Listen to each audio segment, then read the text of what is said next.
Hey everyone, welcome back to the latest episode of the Sheffield Wednesday Save. We're going to do a whistle-stop tour through January because there was no Champions League games to focus on, so we'll quick sim them and give you an update on the transfer. So we had a busy month with quite a few games. We had Brighton at home before we travelled to Swansea in the FA Cup, an away trip to Burnley, home tie against Southampton and away trip at West Ham. So straight into the action, we're at home to Brighton. Brighton we seem to have an up and down relationship with in the league. Sometimes we win, sometimes we lose. So we drew 2-2 with Prata and Parr scoring our goals. Almada scored in the 87th minute. We're continuing to concede late goals, which is really frustrating. But when the games are when the quick sim games, there's not a lot really you can do to influence them. So yeah, it's a bit annoying, and especially to lose ground on the teams around us. Next up, we travelled to Swansea in the FA Cup. A few rotated players in there with McKennie and Scott both making starts. Scott had a great loan spell at Dortmund and he came back into the side here. John Jules grabbed a couple of goals and Van Damme, who played up front alongside him this game, so we could rest our strikers scoring. I always like to look at the import team sheet screen so we can see where our weaknesses are, and I think Castro is the most obvious one there at 82 at right wing back. So it was between Mukiele and Tariq Lamptey. And in the end, we decided to go for Lamptey because I feel like he's a really good investment. And he's quite a realistic transfer. We bartered with Brighton a little bit. I tried to get a few of our players in the deal, but they weren't interested. So we ended up paying 41 million and change for him. And it'll be great to bring him in. And he'll be a replacement for Castro. He was on 70 grand a week at Brighton. We offered him a crucial role. 5-year contract. If he's here for 5 years, that will see him till he's 30. And yeah, it's just good to bring him into the side, really. I offered him a slight pay drop and he accepted. So really pleased to bring Lamptey in. A good addition on that right-hand side. 84 rated, 95 balance, 92 acceleration, good dribbling. Could be a little bit quicker at 89, which is funny to say because 89 is pretty good.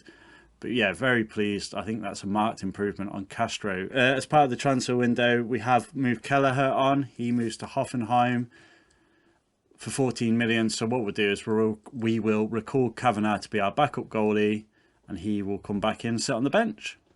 So an away day at Turf Moor, back to our strongest side. John Jules back in though for Neumann, who was tired, and John Jules scored the winner quite late on.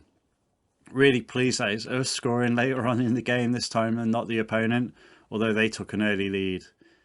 Rodriguez came on to replace Lamptey, so Lamptey didn't last for his whole debut. Didn't seem to be having a great game, but hopefully he'll do better now against Southampton as we focus on our next match of the month.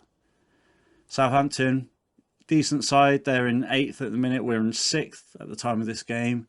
So if we can get a win, yes, we managed to come away with a 2-1 win. Neumann and Moreau scoring, and that's a big result against a side who are quite near to us in the league. Neumann comes back into the side after being rested against the previous game. And then came the FA Cup.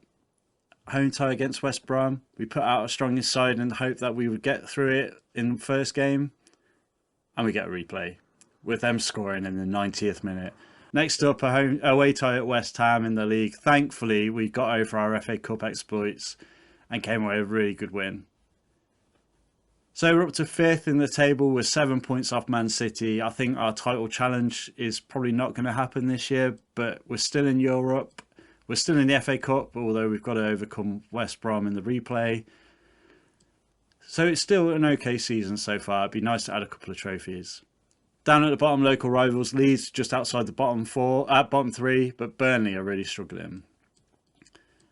A look at the transfers in January. Moise Kean moved to Brighton for 106 million. Curtis Jones moved to Bologna for 87.8, which is a bit of an odd transfer.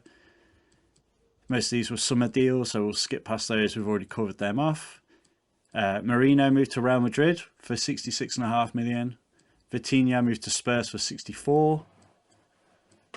Milinkovic-Savic moved to Liverpool for 63.4 million. Only 30, that's still a good signing for them. And if we have a look at our deals during this window, Tavernier moved to Salzburg on a free transfer, so that will go through at the end of the season. Castro moved out on loan. Kelleher moved to Hoffenheim for 14 million. Lamptey came in for 41 and change. Bit of an odd fee, but we'll take it. Tavares also moved out on loan to Real Madrid. Amaral on loan to PSG. Heyman moved to PSG on a permanent deal for 27 million. And Kozlowski moved to Real Madrid on loan also. Thank you so much for watching. I appreciate that it's a really quick. Hope you enjoyed it still. And we'll see you for February very soon. See you guys. Thanks for watching.